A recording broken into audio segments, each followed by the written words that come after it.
the Fuji Xh2s has got to be one of the best hybrid APS-C bodies currently on the market, if not the best. Number one on the list for me is no other than this being a hybrid body. And when I say hybrid body, or my definition of this being a hybrid body, is doing photo and video equally well. And I would still say that it leans more towards video. Video is highly spec'd out.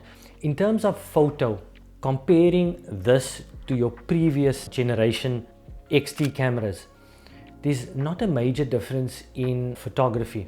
However, in video, there is a huge difference. Example, having internal ProRes HQ, even 6.2 open gate on this particular sensor.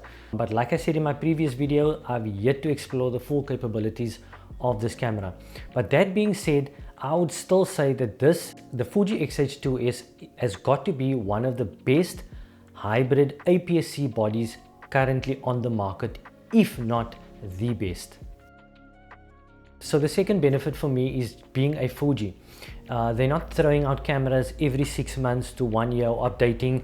I mean, it's been 2016 they released the Xh1. 6 years later they came out with the Xh2s, and once they release a body, they try and perfect that body as far as they possibly can before releasing a new body. I don't know what their roadmaps are looking forward, but if I look at the past, if you look at what the X-T2 has become from when it was launched up until today, having internal F-log when it was released without those specs, it has transformed the X-T2 from a decent camera to a magnificent camera, which I still use today as a second body.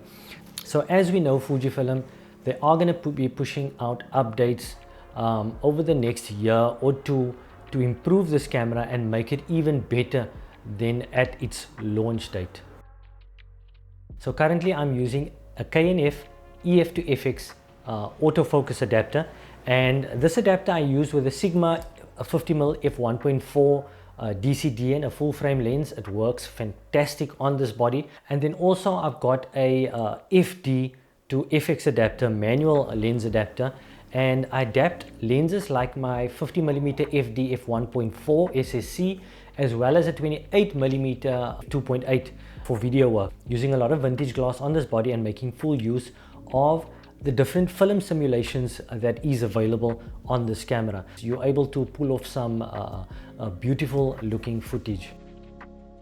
Autofocus seems to be just as good as my Sony a7 III. I know I'm a generation behind with the Sonys.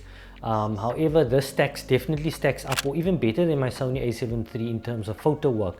But what I find in video, that it can be sometimes unreliable when there are many faces, in the frame, or many other obstacles, especially when it comes to tracking.